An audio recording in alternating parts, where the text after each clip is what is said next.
Hi there, welcome to this Sunday edition of This Is Exclusive, in which we are going to bring to you some aspects of Operation Sindhu that are still on. Why the Chief of Army Staff has said that war could break out even now, and how we should be prepared. That, and in the AI-171 crash, victim families have come together and they want to effectively do a class action suit against not just the airline but also the aircraft company Boeing, and that's how the story is panning out. In fact, an American attorney is there in Ahmedabad. That's going to be our focus. Let's begin with the headlines.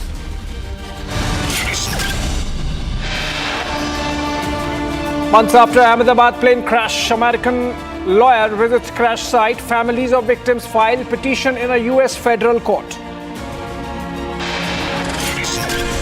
Encounter still underway in Kishtavar. 2 trapped terrorists identified, 1 terrorist neutralized. Army chief issues a warning to Pakistan, says the next war may happen soon. We must be prepared accordingly.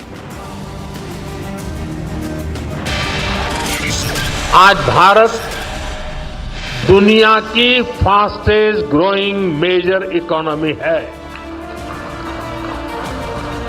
पिछले 11 years में हमारी economy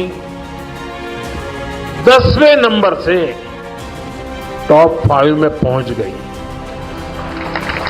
हम बहुत तेजी से top 3 economy बनने की ओर आगे बढ़ रहे हैं। Prime Minister Modi counters Trump's dead economy jibe, says India is the fastest growing major economy in the world. We are rapidly moving towards becoming the top 3rd economy. कुछ लोग हैं जो भारत के का विकास जितनी तेजी के साथ हो रहा है उन्हें रास नहीं आ रहा है, उन्हें अच्छा नहीं लग रहा है। सबके बास तो हम हैं। भारत कैसे इतनी तेजी के साथ बढ़ रहा है? Rajnath Singh, Defense Minister, takes a veiled dig at Donald Trump, says some boss is jealous with India's growth.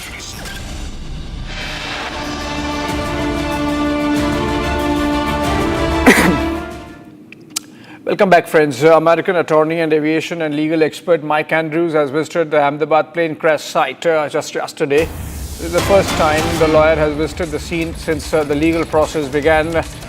He's been hired by some of the victim families, and a suit has been filed in an American federal court. The families of the victims believe that they have to move against Boeing company also.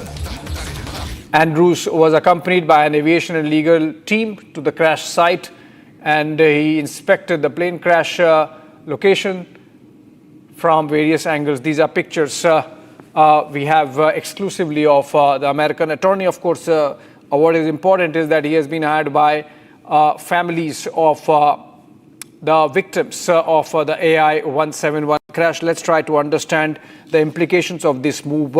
Gopi Shah joins us live on this. Gopi had reported on the AI-171 crash from the ground in Ahmedabad. She is reporting from New Delhi now. Gopi, who has hired this American attorney? And what is the purpose of moving an American court? Well, in fact, to give a better perspective to this, it was 4 days back that over 60 families have in fact now filed a petition at the US federal court. That is what we are learning from our sources, and this is against Boeing. To tell our viewers that Mike Andrews is currently in Surat. He was in Ahmedabad yesterday. He has visited the site along with his legal team. He was there at the site at Meghani Nagar in Ahmedabad. While apart from inspecting that site, he's also looking at various angles. He has spoken to the victim families, not just of Ahmedabad, but he also went to Vadodara day before yesterday, which had over 7 families who had lost their relatives. While today also he was in Diu. Now, Diu also has that lone survivor whose name is Vishwas Kumar. He went and met that lone survivor. He has, in fact, that is the only eyewitness account that he would get in this case. So he went on and spoke to the family as well as to the lone survivor today. While later in the evening, he went to Surat. There were a few families based in Surat as well. But what we are learning from our sources is also that the families have, demanded to provide them as well as the lawyer with the voice recorder, with the cockpit voice recorder, as well as the flight data recorder, which was there. And they have in fact demanded to get the raw footage of that for better clarification and understanding. This is what we are getting to know from our sources. But yes, the American lawyer was at the site yesterday, and all eyes would be towards what pans out next at the US federal court. Back to you. Is it right understanding, Gopi, that it is the victim families who have hired, including one survivor and their family, they have hired this lawyer and they want to move an American court essentially because together they want to make a case against Boeing? Well, yes, definitely. That is what we have understood from our sources, that it is not just one or two families, but it is over 60 families. And over 60 families is a huge number. And what we are also learning from our sources, as I was just mentioning a short while back, that they have demanded for a raw footage. And it is this American aviation expert as well as attorney who has taken up this case. And he himself, along with the legal team, is investigating the entire matter. We are showing you the visuals currently. He went to the site of Meghani Nagar. He probed that particular site from different angles. And he is going to submit a report at the US federal court. That is what we have understood from our sources. But yes, as you have correctly mentioned, the petition has been filed by the victim families, which includes one of the lone survivors' family. Back to you.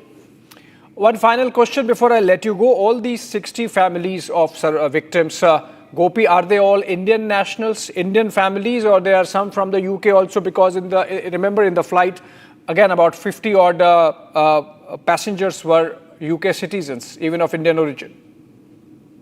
Well, yes, but what we are learning from our sources is all 60 families are based in India.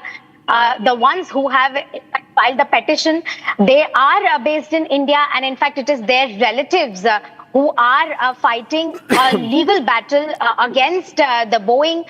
And this is what we have been telling our viewers. We are showing them the pictures of American lawyer at the site, and it is only the Indian families, over 60 families who are Indian families who have filed this petition at the US federal court. Back to you. All right. Thank you so much, Gopi Shah, there reporting on the AI-171 crash development. And of course, we keep close track of that. Moving on for now, and to Jammu and Kashmir, where Kishtavar police have released posters seeking information on 3 active Hizbul terrorists, including Commander Jahangir Saruri, with a total reward of 30 lakh rupees for any information that can lead to their capture.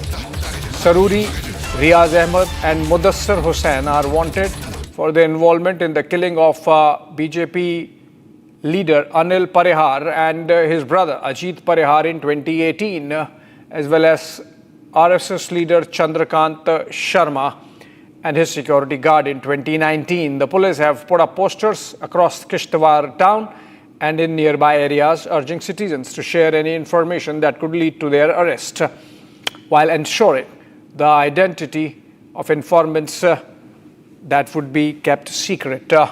This is a ground report. In fact, my colleague Gursimran, in fact, has filed a ground report from the site from where these posters have been put up by the Kishtawar police. Let's take a look. Encounter is underway between terrorists and security forces in the Dool area of the Kishtavar, where 2 terrorists of Hizbul Mujahideen have been trapped. These 2 terrorists are the A-grade terrorists that are carrying a bounty of 10 lakh rupees on them. Right now we are in the entrance point of the Kishtavar district, and here you will see that there have been posters of these 3 terrorists of Hizbul Mujahideen have been surfaced. Out of these 2, it's Riaz Ahmed alias Hazari and Mudassir Hussain. These are the terrorists that have been trapped in the ongoing encounter. Riaz is active since 2018 and Mudassir joined him a couple of years later. Now this is being said that the poster reads, active terrorist for providing information of their arrest. Cash reward rupees 30 lakh, 10 lakh rupees each, and this number has also been given, the police control room number. Along with this, that the identity of the informant shall be kept secret. District Police Kishtavar. This is at the entrance point of the Kishtavar district, where the security forces have heightened the security grid because the operation is underway. Jammu and Kashmir Police along with the CRPF have been deployed, and every vehicle that is entering this very area, that is being kept a tab at, because nothing can be kept at chance at a time when there is an active operation that is going on. The troops of the CRPF that are also part of the operation that is underway in the Dool, along with the Jammu and Kashmir Police and the Indian Army, are also keeping a strict tab on the each and every development that is taking place here at the entrance point of the Kishtavar as well.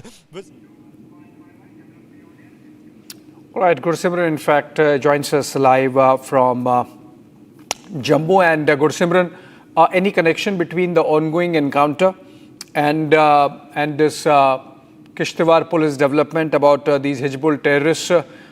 Any chance that these are the same terrorists who are holed up and been caught in the encounter that police is looking at?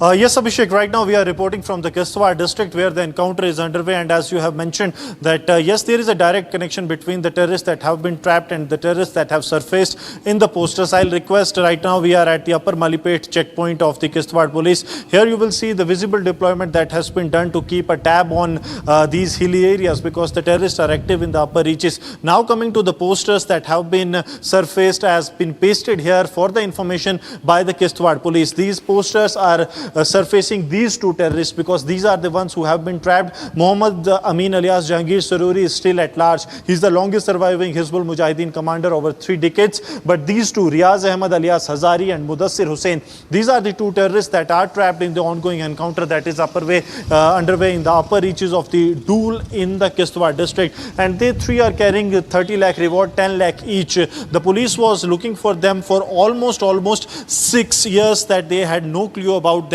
But last month they got a specific intelligence input based on which the operation was launched, and as we speak the operation is underway. The security forces, since the terrorists are hiding in a cave, the security forces are trying to ensure that they are neutralized at an earliest. But these two big guns of Hizbul Mujahideen, the active commanders, A category commanders, have been trapped by the security forces, and as we speak the operations are underway, Abhishek. As we speak, operations are underway, and obviously, Gursimran, you are reporting, we believe, from a distance and not divulging any details of the ongoing operations. But viewers would be interested to know, while the police takes the help of civilians, you think that this ongoing operation could eliminate some of these key terrorists?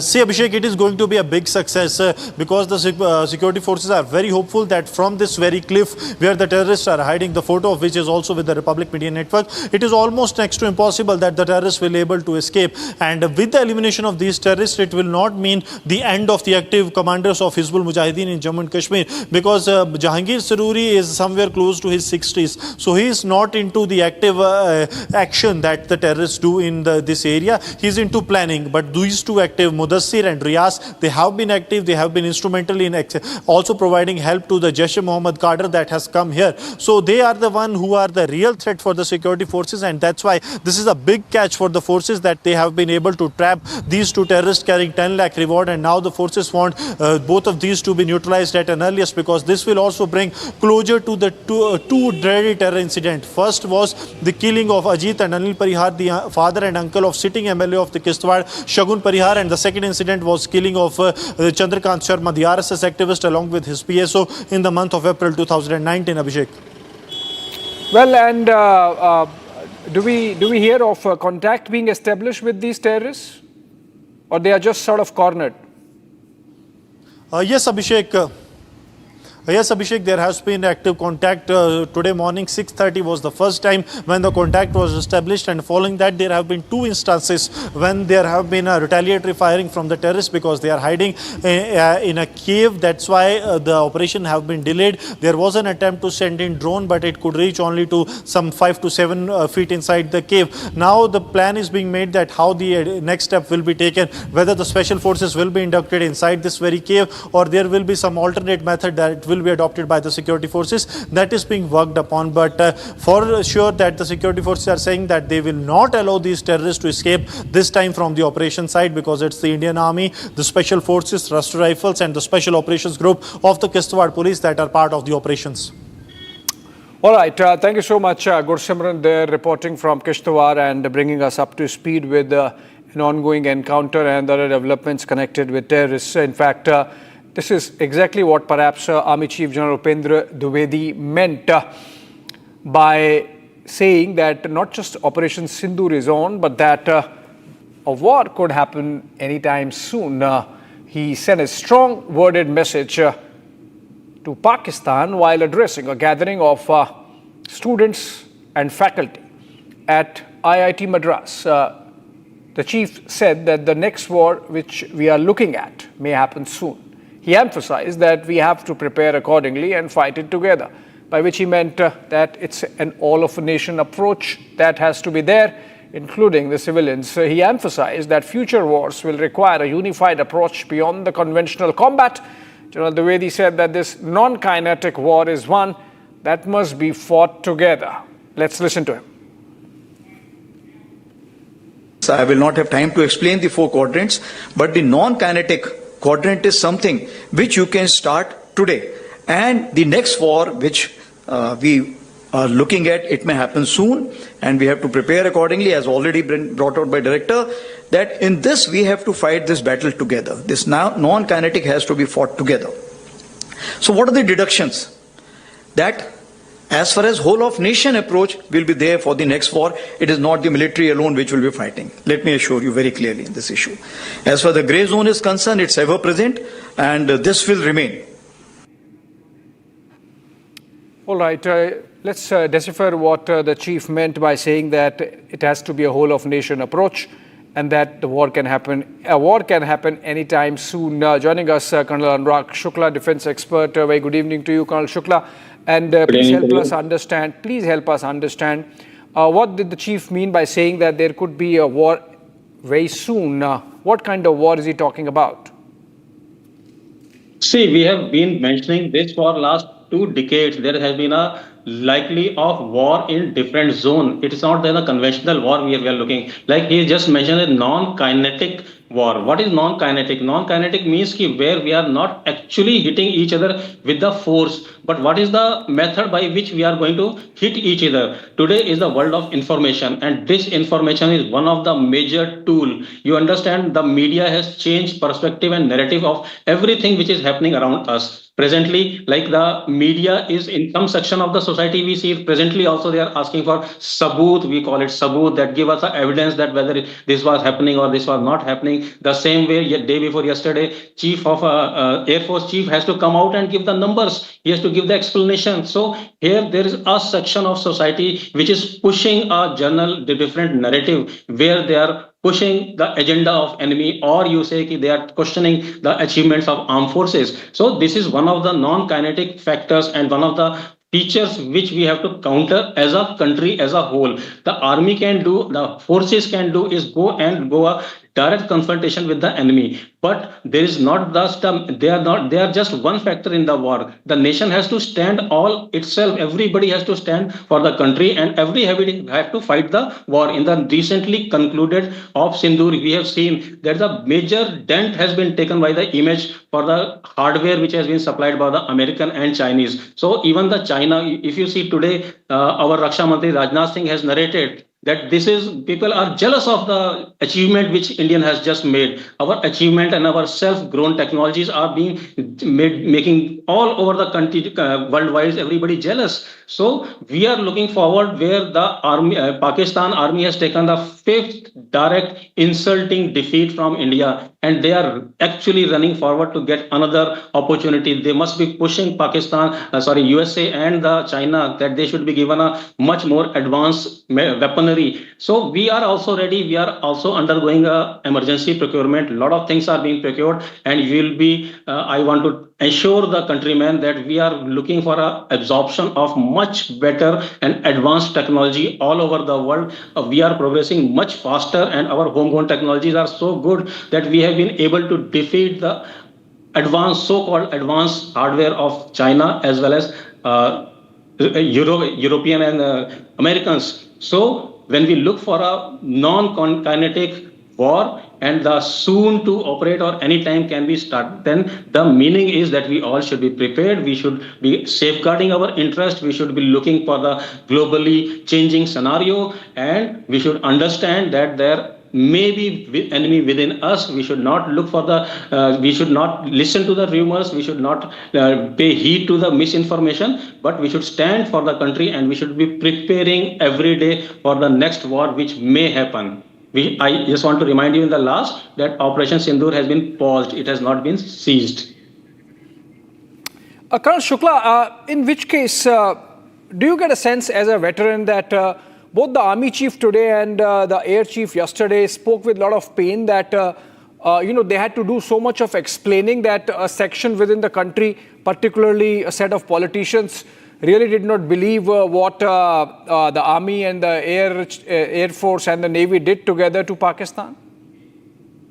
That's what, as a veteran, I am so surprised from the section of society when they start questioning the achievements, when the chief has stood and given the information. We have shown the photographs, we have shown the satellite images. Still, people are not convincing. Or if you see pura world, I tell you, throughout the world, have you ever heard anything like this in any part of the world? Anywhere we are going for a war, anywhere we are going for an operation, have you ever heard some section of society, some section of politician questioning the armed forces, questioning the society as a whole, questioning the achievement of government? See, political level, it's okay. You should fight your war. Politics is different. But then pay some regards. People have given their life. Soldiers have given their life. They have seen a lot of hardship. And with lot of effort, we were able to win these wars. And we have given the results. So appreciate it. At least appreciate it. And I will say again, don't spread negative narration. No spreading of rumor. Please understand, misinformation is a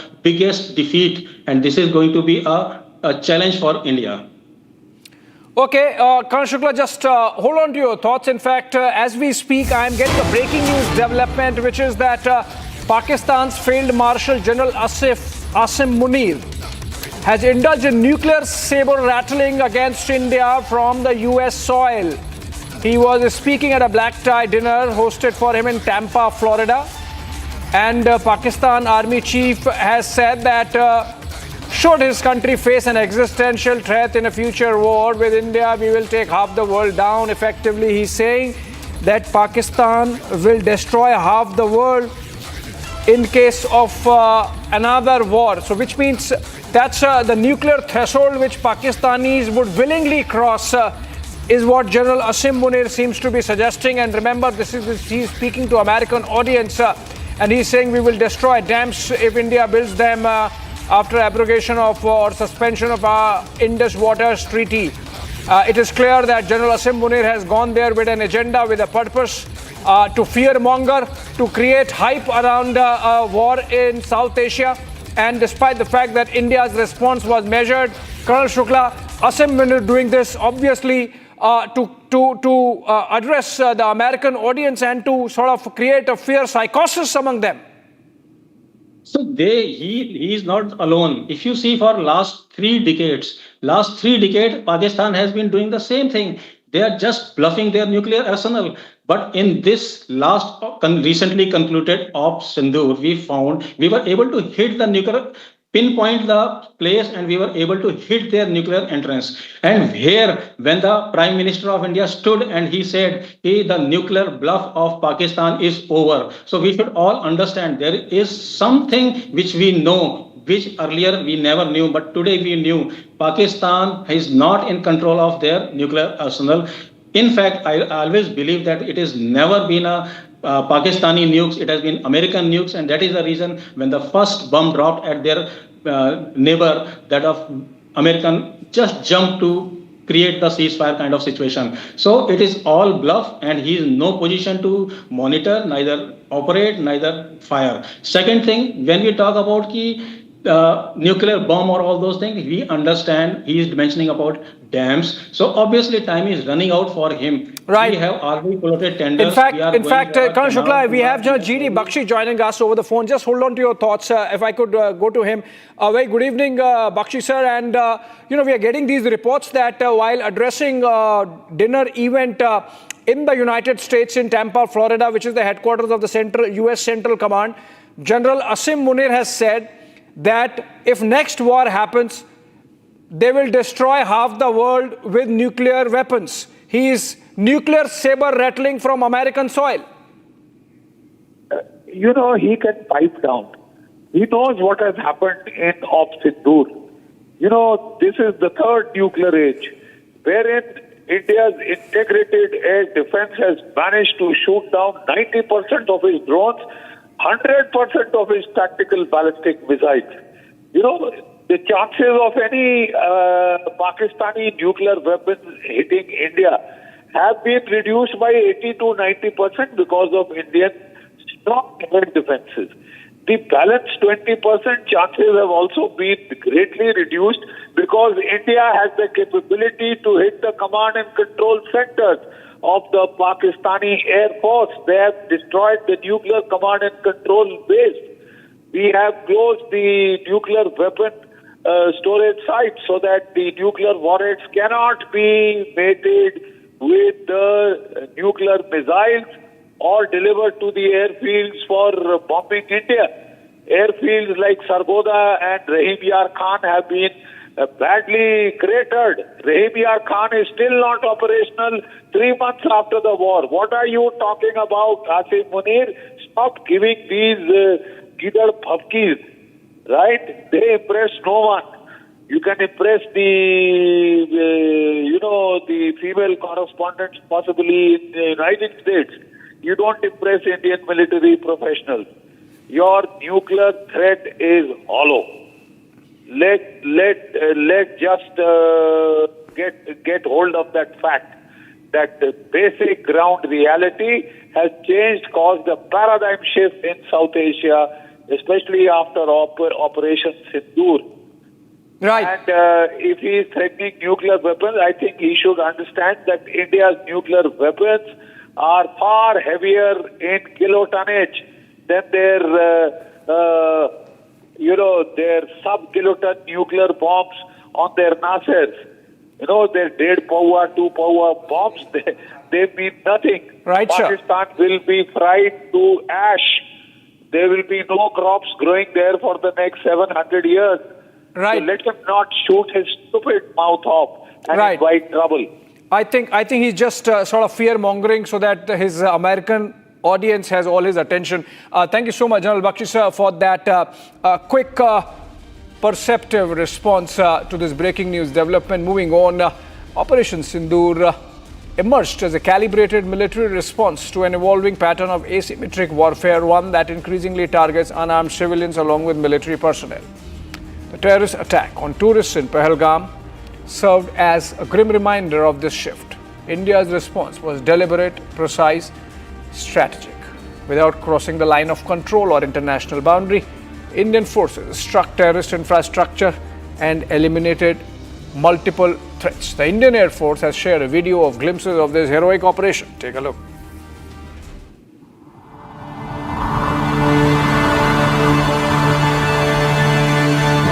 When the skies grow dark and danger looms across land or sea, there's one force that rises, fast, fearless, and precise. The Indian Air Force, safeguarding the nation's skies, shielding our land, watching over the seas. In today's era of multi-domain threats, air superiority is non-negotiable.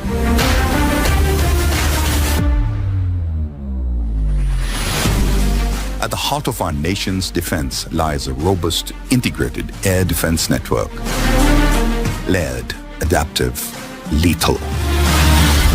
From cutting-edge radars that peer deep into hostile skies, to missiles that strike with unmatched precision, to combat aircraft that dominate the aerial battle space. Every second, our air warriors monitor, assess, and respond